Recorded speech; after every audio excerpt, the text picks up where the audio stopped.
ఈరోజు మన main task వచ్చేసి పిల్లికి పాలు పోయడము, తర్వాత మామిడాకులు, పూలు, పూజకి రేపు సాటర్డే కదా.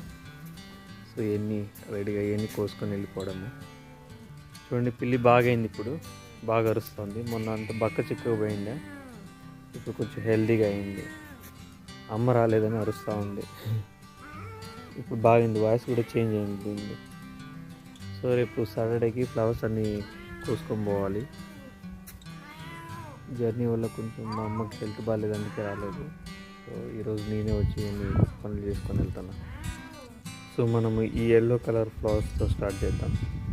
ఈరోజు మనకి సిజర్ దొరకలేదు, ఈ కత్తితో యుద్ధం చేద్దాం. వీటిని చూస్తే కాయలు అనిపించలేదు, కానీ మొన్న ఒక యూట్యూబర్ మెన్షన్ చేశారు, ప్రతి ఫ్లవరు ఓన్లీ 1 డే ఉంటుందంట దాని లైఫ్ టైము.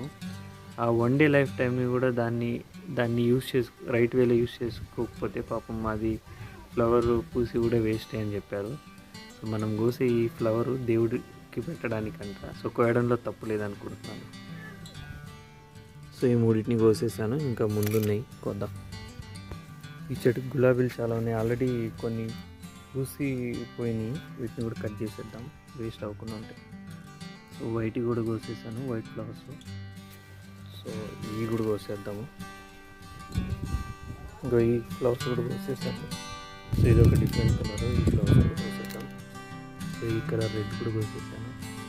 సో మనము పింక్ కలర్ కోసాము, నాటు గులాబీలు కోసేసాము. ఇవి కూడా కోసేద్దాము. ఎన్ని చూడండి ఇక్కడ, చూడండి రెడ్ ఒక చెట్టుకి ఎన్ని పూసినాయో. ఇవి కూడా కోసేద్దాము.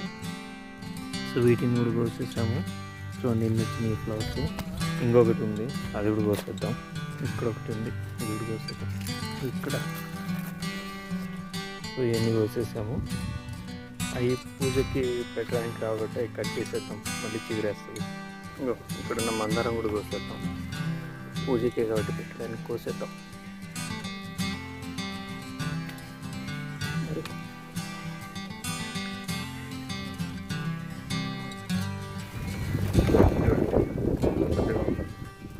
మందారం కూడా పెట్టేసాను. ఇప్పుడు శంకుపూలు కోసం, ఈ శంకుపూలు మొత్తం కోసిన తర్వాత చూపిస్తా. ఫైనల్గా చూడండి శంకుపూలు ఎన్ని వచ్చినాయో. ఓవరాల్గా ఫ్లవర్స్ మొత్తం గంప నిండిపోయింది, ఇంకా ఉన్నాయి కోయాలంటే. ఇవి కూడా కోసేద్దాం. ఈ నాటు మందారాలు అంటారు, కింద వచ్చింది. ఇవి కూడా నిండిపోయింది.